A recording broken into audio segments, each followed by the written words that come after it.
Good morning, y'all. Just think about all the sticks or all the irons I have in the fire, sticks I have in the fire, irons I have in the fire this morning. You know, I'm trying to teach myself how to weld again because I didn't forget everything, but I forgot a lot, especially blueprint reading, weld symbols, TIG welding. Yeah, like I lost that completely. So I'm starting fresh with that. We are getting the house ready to sell. I got a bunch of body work I got to do to the house. I call it body work, kind of the same thing. Car, got to put a little Bondo here and there. Take the sandpaper to it, paint it, cover it up. Just there's like some crack. The house was a flip house before my mother bought it, so they didn't do everything quite correct when it comes to filler on the drywall or whatever you call it. So I want to go back and do that. Then we're going to paint the inside of it, and we're going to put it up for sale. We're going to pressure wash the outside of it. Got a sub, thankfully, that's going to loan me a gas-powered pressure washer, and we're going to get all that done. I have an idiot in front of me that don't know. Green means go. Oh my God, this person don't even drive. I mean, there's dangerous people on the road. The reason I don't even know why I started talking about that, because what I was really wanting to talk about was the funniest shit I've ever read in my life. I read an article this morning that somebody else, another YouTube channel, has posted about the problems going on at the border. A facility in Texas meant to hold 250 children that crossed the border, apparently by themselves.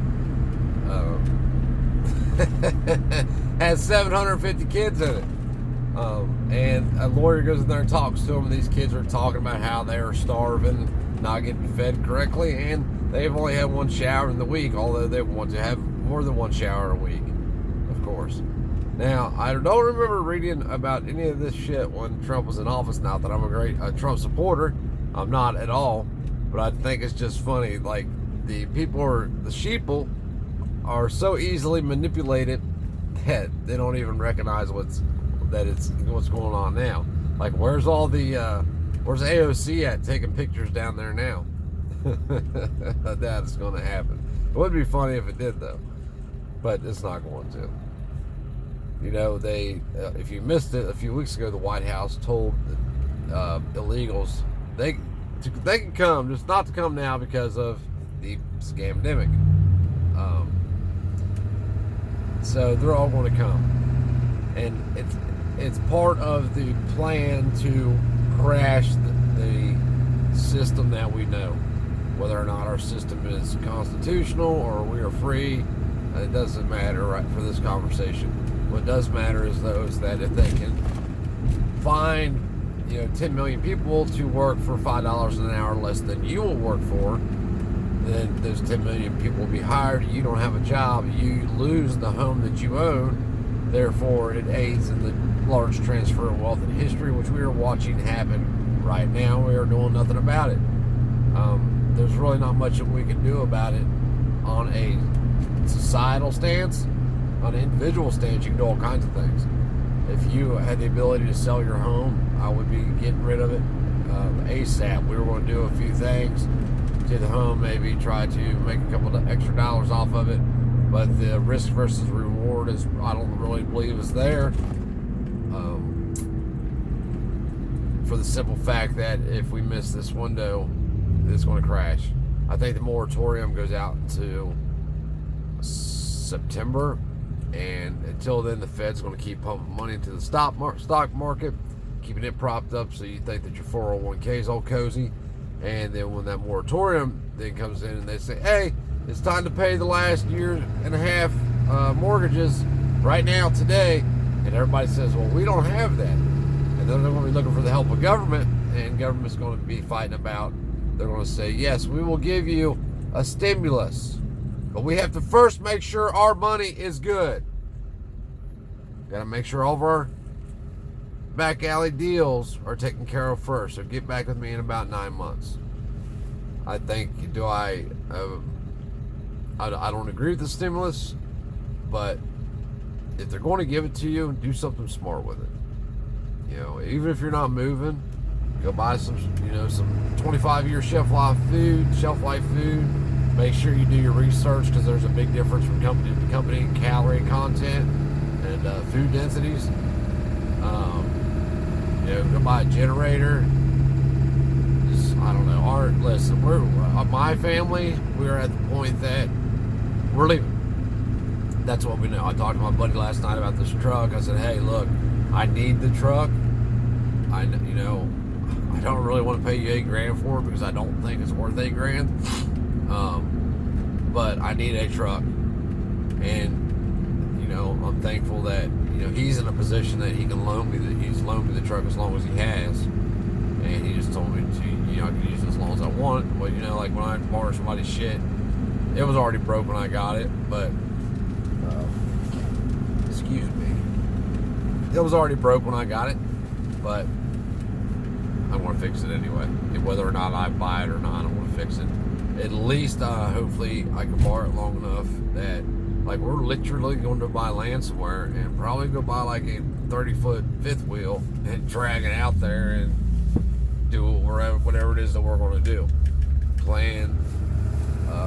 I think the best plan of action is, and she agrees with me, if she's had a plan she hasn't told me, is to build a steel structure for multiple reasons, but and then build a structure within the structure as our home. So I think that's what we're going to do. That way it's all contained, it's in one building, it's easier to keep an eye on, it's easier to defend,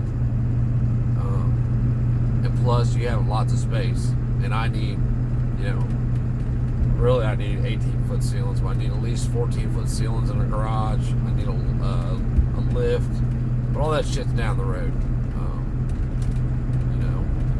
If I had those things, I could put myself in a better position to work for myself. But then again, also, if I had a dually and a mobile welding rig, I could put myself in a position to be better for myself and my family. And that's the end game. The end game is to really not to do none of that shit. But in the meantime, I have to have a job. I have to be able to support my family until I learn how to do all this stuff. But we're going to figure it out. Back to the illegals and what I meant to stay on topic, and I did, because I got off topic for some reason. I started talking about me. Imagine that. But what really kills me about the illegal thing is, like, the state cops could do something. If anything, they could arrest them and get them out of the state. You know what? Deport them to the federal government. Deport them to Washington, D.C. Like, our states could do that, technically. The state has the authority over the federal government. The federal government doesn't want to deport these people. The states should. We have stores right here in my neck of the woods they're clear. Like, everybody in there is illegal.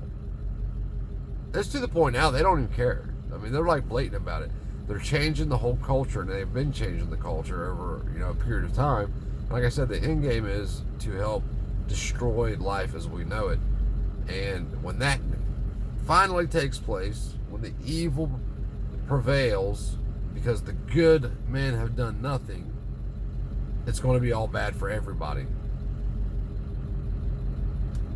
Once China becomes the superpower, this country was a superpower at one time, and through personal greed, is it really, when you boil it down, personal greed, it's become a third world country. And I know people are going to say, oh, we're not a third world country. Yes, we are. We definitely are.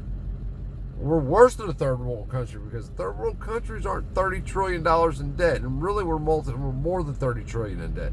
Because that's only counting our debt. It's not counting our unfunded liabilities like Social Security, which shouldn't exist.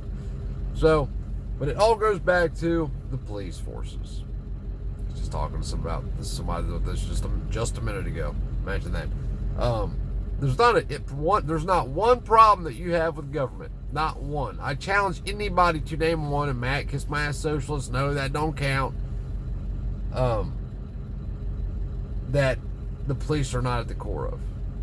No matter what it is, somebody with a badge is at the end telling you are going to do this or else. You are not free. Freedom is not being free to do what you're told. That's not freedom. That's called slavery. 100% is slavery. The slaves, and pre 1864, were free to do what they were told. They had these limitations, and they had to stay within those limitations, or else. Like I said, Lincoln didn't free not one slave. He made every goddamn last one of his slaves. I'm sorry to cuss and use that word. I've really been trying not to, but I said that, so I didn't say the F word. Now I feel really bad because I said that. It never ends. Have a good day, y'all.